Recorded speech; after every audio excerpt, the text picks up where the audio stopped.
રાજકોટમાં સૌરાષ્ટ્ર ઝોનના vibrant Gujarat regional સમિટની તૈયારીઓ પૂરજોશમાં ચાલી રહી છે। આગામી 10 જાન્યુઆરીએ મારવાડી યુનિવર્સિટીમાં યોજાનારા આ કાર્યક્રમમાં વડાપ્રધાન મોદીની ઉપસ્થિતિને અને રોડ શોની શક્યતા છે।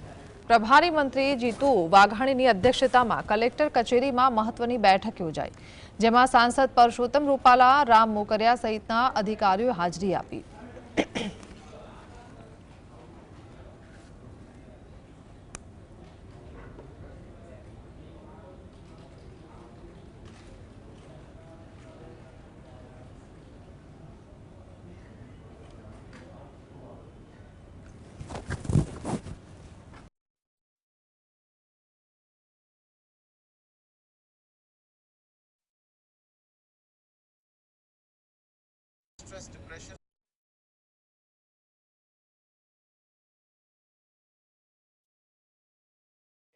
એક નવી ઉર્જાનો સંચાર એ આપણે આ પવિત્ર રાજકોટની ભૂમિ પર, સૌરાષ્ટ્ર કચ્છની ભૂમિ ઉપર આવી રહ્યા છે। ત્યારે આપ સૌ જાણો છો એ પ્રકારે 11-12 વાયબ્રન્ટ સમિટ એ રાજકોટ રિજનલ વાયબ્રન્ટ સમિટ યોજાઈ રહી છે। ત્યારે માનની મોદીજી એ 11 તારીખ આખો કાર્યક્રમ નક્કી થાય એટલે આપણે કહીશું, પણ ટેન્ટેટિવ બપોરે માનની મોદીજી એ રાજકોટ પધારશે।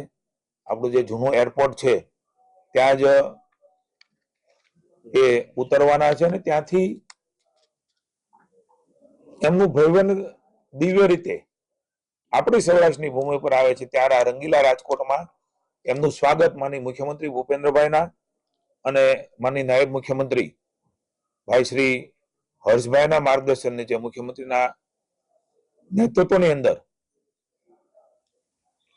એની સ્વાગત માટેની ભારતીય જનતા પાર્ટીના માનની જગદીશભાઈ વિશ્વકર્માના માર્ગદર્શન નીચે પાર્ટી, સામાજિક સંસ્થાઓ, જ્ઞાતિ જાતિઓ, અલગ અલગ પ્રકારના શૈક્ષણિક સંસ્થાઓ, જે લોકોએ સૌરાષ્ટ્ર માટે નાનું મોટું કોન્ટ્રીબ્યુશન કર્યું છે,